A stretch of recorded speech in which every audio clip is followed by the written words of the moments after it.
yesterday to Bendigo, to Ravenswood and to Harcourt, we received the devastating news of a loss of life. Our thoughts go to the family, the friends and the community who are impacted by this. And our thoughts are also with all those who are still doing it incredibly tough. Those people who've lost their homes, 47 in Harcourt alone. These are communities that are under real pressure. In addition to that, in far north Queensland, of course, we see the impact of the floods. This is a really tough time across Australia with different impacts of these extreme weather events. And at this time, I say on behalf of, I think, the entire Australian population, thank you to the emergency service workers, to the police and fireys, to the Australian Defence Force, to the volunteers, to all those who are helping their neighbours at this time. At the worst of times, we always see the best of the Australian character. I saw that yesterday. There's a staging area at Ravenswood at a petrol station where the local SES fireys are coordinating the activity going out there, where the firefighting fleet, including the aircraft, operating from that area. And what we saw is just people helping out, often some of them from communities themselves that have been devastated in recent times by floods or by fire. The last time I was at the Bendigo Centre there, it was to deal with floods in Victoria. A short time later, I'm back, and it's to deal with the opposite of fires that have been devastating. So we'll continue to monitor these situations. We'll continue to be in close contact with Premier Allen, with Premier Crisafulli, who I spoke with again yesterday, and the Commonwealth will always provide whatever support we can. And the decision to have a National Emergency Management Agency has certainly made a difference for help flowing very quickly to those communities. But we know that there'll be much more to do in the future. To today, can I say that I will write this afternoon to the Speaker of the House of Representatives for Parliament to be recalled next Monday and Tuesday, both the House of Representatives and the Senate. The plan is to have a condolence motion debated in both houses on Monday. There's been agreement with the opposition about the wording of that condolence motion. It will be an opportunity for the Parliament to come together and convey our sympathies to the loved ones of those murdered by these terrorists on Bondi Beach on the 14th of December, to recognise the trauma and the pain of the people who've been injured, to honour the courage and quick action of police, first responders and healthcare workers and the lives that they saved, as well as everyday Australians who, in the face of this savage event, showed incredible bravery and didn't think of themselves but thought of others. The motion will unequivocally condemn the terrorist atrocity perpetrated at Bondi Beach and commit our Parliament to eradicating the evil of anti-Semitism. And I'm hopeful that it can deliver a powerful statement by all members and senators voting for the condolence motion. On the Monday, there will be 3 speakers from each side, firstly in the House of Representatives, and then as well a leg spender as the local member will be invited to speak, and then there will be a suspension of that to enable the Attorney-General to introduce legislation which will then lay on the table. We'll then return to the condolence motion, and that will continue throughout Monday and Tuesday. We will later today brief.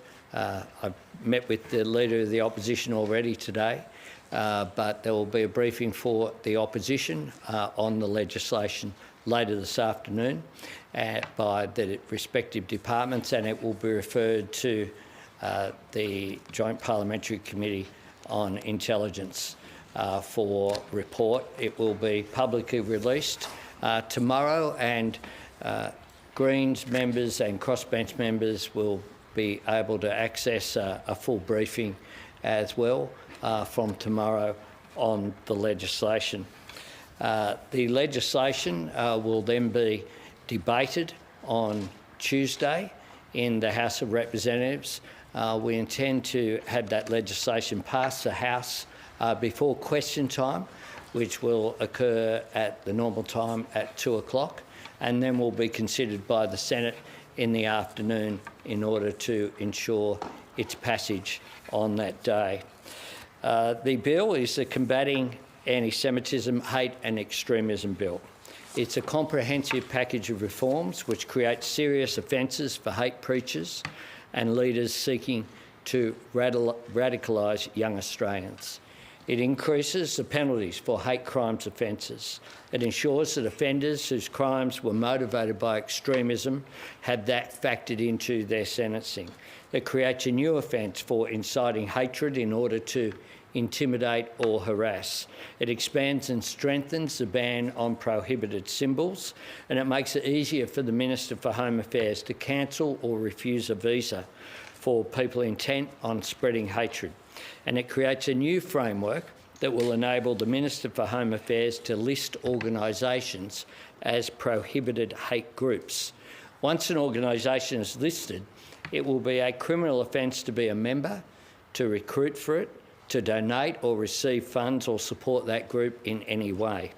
The legislation will also set up the National Guns Buyback Scheme, bringing Australia's world-leading gun laws into the 21st century and getting guns off our streets. As I've said before, there are more guns now in Australia than there were at the time of the Port Arthur massacre. That is not good enough. The terrorists at Bondi Beach had hatred in their minds, but guns in their hands. This law will deal with both, and we do need to deal with both of these issues. These are complex laws, and our focus is ensuring they're effective and practical. We will continue to navigate, no doubt. There will be legal processes because this is an area of constitutional question. This is new laws going further than they ever have before. But we want to support the efforts of our police and our security agencies. We want to ensure that Australia remains a society where everyone has the right to be proud of who they are. And we also want to make it clear that conduct which is hateful, dangerous and divisive will also be illegal.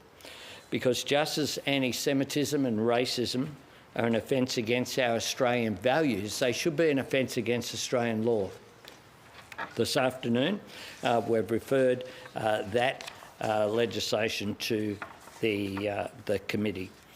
So the processes from here is that we will engage constructively. It will be an opportunity for people to make submissions through appropriate processes.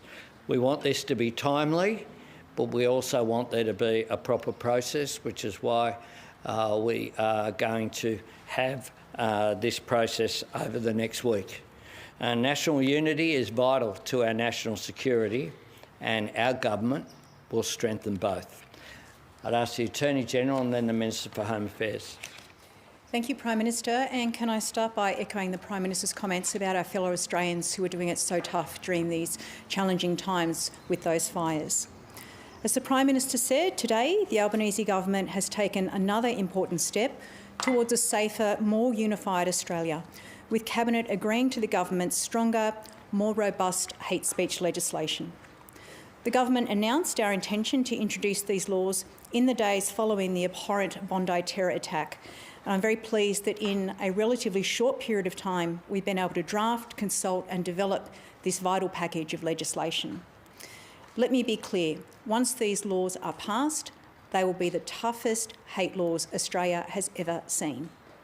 They will specifically target those who seek to spread hatred and disrupt social cohesion in our community. And it will send a clear message that this conduct will not be tolerated. In particular, as the Prime Minister outlined, The bill introduces an aggravated hate speech offence for preachers and leaders who promote or threaten violence against protected groups or members of groups. There will be increases in penalties for hate speech offences relating to advocating or threatening force or violence against protected groups or members of groups and their property. It will make racial hatred an aggravating factor in sentencing in a number of Commonwealth crimes. It will create a regime for listing organisations whose leaders engage in hate speech or promote violence or racial hatred. And it also introduces a new racial vilification offence that criminalises inciting hatred based on the grounds of race. Now, these laws build on the hate speech legislation the government introduced last year and the hate symbols legislation that came before that. This government has moved with urgency and care to draft these laws, consulting with experts and stakeholders, including the Jewish community. The draft legislation, as the Prime Minister said, will now be referred to the Parliamentary Joint Committee on Intelligence and Security, and the public will be able to make submissions. As I've said, this is not a time for partisanship. Broad support right across the Parliament is essential to making these laws a reality and keeping Australians safe. Minister. Thanks, Prime Minister, and join for my responsibility with NEMA as well in the huge concerns with everybody battling those fires.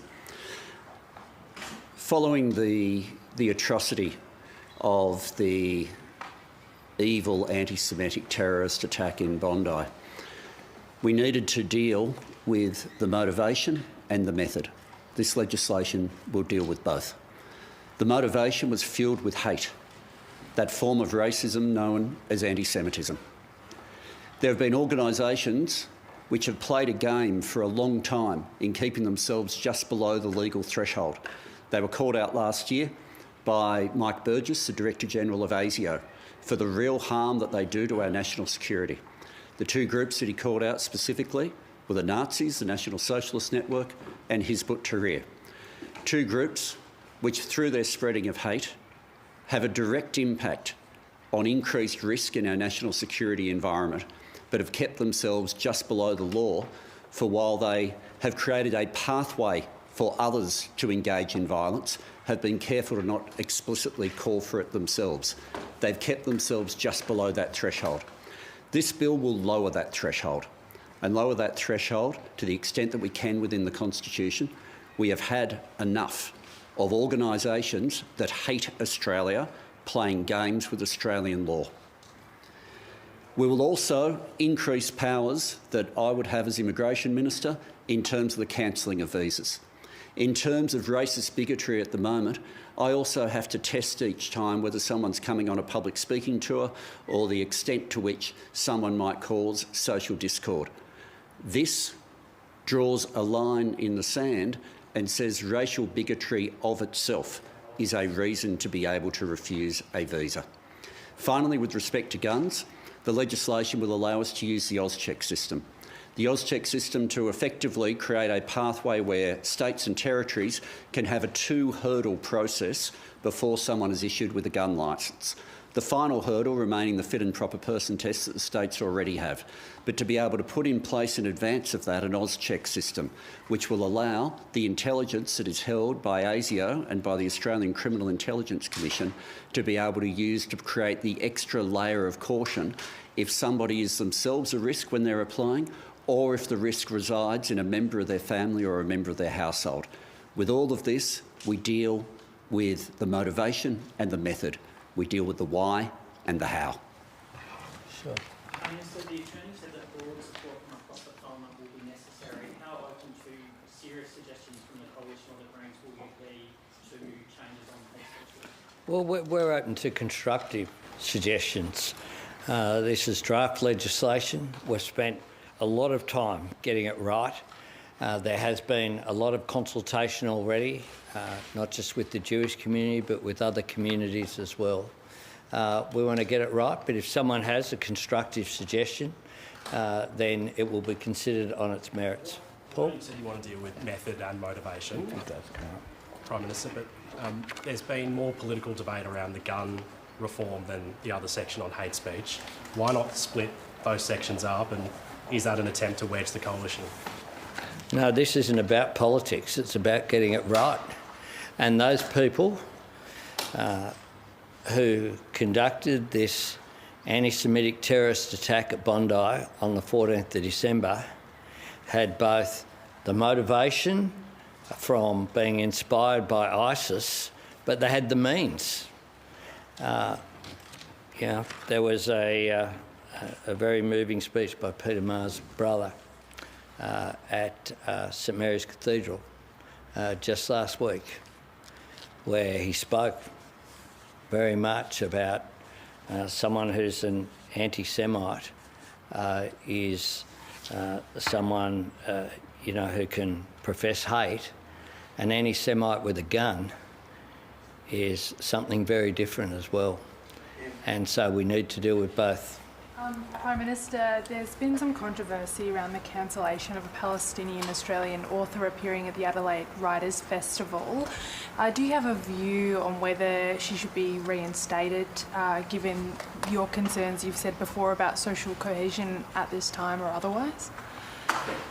With respect to any Writers' Festival, we leave those decisions to the festivals themselves. We don't tell festivals who they should put on and who they shouldn't. Prime Minister, Mike Burgess has said repeatedly that anti-Semitism and online radicalisation are some of the biggest threats to Australia's social cohesion and security. How have you consulted with intelligence agencies on what should be in these laws, particularly around online radicalisation? They've all been involved in the involvement of these laws. Our National Security Committee met again this morning. Prime Minister, can I ask, what's your judgment on social cohesion in Australia today? How are we holding together as a society? That social cohesion is under pressure globally. There are a range of reasons why that's the case. The device being held in people's hands here is one of them as well. We see an increase of polarisation of views around the world. We see not just social media, but indeed mainstream media sites, if you look at the headlines that are on stories, erring on the side of shouting rather than talking, yelling rather than explaining. And that's a pressure which is real on our society. It is something that we need to have a broad discussion about. This is just one element of it.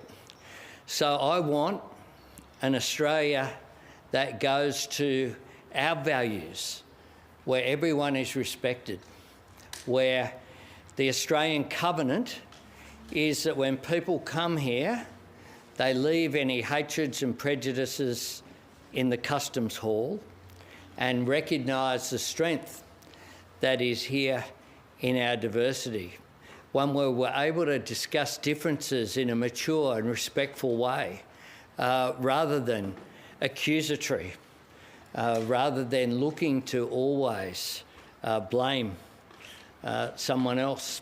One of the things that we see is that on the Middle East, people have different views.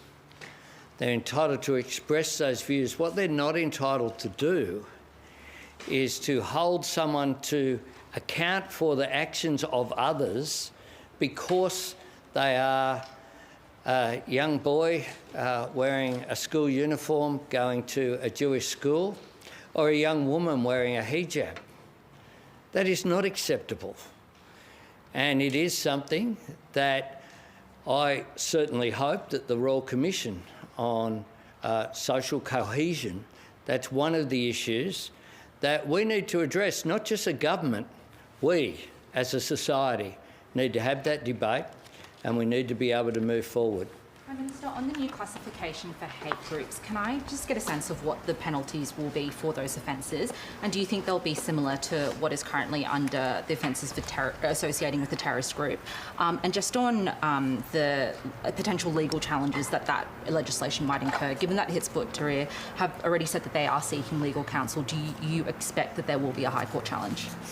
I'll start with your last question first. I mean, HUT is a global organisation, and they have a long history of engaging legal counsel to ensure that they do not fall foul of laws in particular countries. So we have crafted this legislation in a way that is robust, and we understand, of course, that these are laws that may be challenged. That is the reality. But the government stands by our drafting. We stand by ensuring that we are as tough as possible, acknowledging, as was said previously, that there are constitutional limits. But again, if a challenge is brought, we will vigorously defend those. In addition to what I've just said about the offences for prohibited hate groups as well, there will be new offences criminalising certain dealings, interactions and engagements with organisations that would be a prohibited hate group. There would be a number of defences that could apply here, but indeed we are looking, if you're talking about the racial vilification offence, we would have a new offence that's punishable by a maximum penalty of 5 years imprisonment. So there would certainly be serious penalties that are proposed here. But again, one of the reasons why we are putting this out for consultation is to garner those views. Jacob, then Alan. Thank you, Prime Minister. In terms of the process, the speed at which you're getting this legislation through Parliament, obviously it's going to a committee that does not have TEALs or other independents on it, and then to the Senate. Do you have a deal with the Coalition to get this through the Senate next Tuesday by the looks of things? And what do you say to people who would say that's a real rush, given the complexity of the legislation that we're talking about and the trade-offs that are involved? This isn't a time. I've been in this building for a while, as have you. There have been times where legislation's been introduced and carried through both houses in a day. People are going to have a week before Parliament sits to examine this legislation. We will provide a full briefing to the opposition this afternoon. They'll have the legislation before the briefing, as was requested. I've been meeting with Susan Lee every week formally and going through and keeping the opposition informed on this. I have a call scheduled with the Liberal Waters this afternoon. We will make the officials available to all of the crossbenchers as well as to the Greens from tomorrow. And in terms of timing, I think that there is an urgency, but matched with getting it right, which is why we've spent considerable time. We had to sit down and consult, as was appropriate, with groups at the end of last week, as I indicated. I don't speak on behalf of the opposition, but we have engaged with them. I've gone through very clearly and transparently what the time frame is, and so I would expect that there will be cooperation. I note Stephen Lowy's comments on the front page of the paper today. I think this is what people want to see, and when I met with Mr Lowy, which I met with some time ago, was certainly constructive. I've spoken with the President and Convener of ECAS this morning as well, and so people are being kept informed. People will have an opportunity to contribute.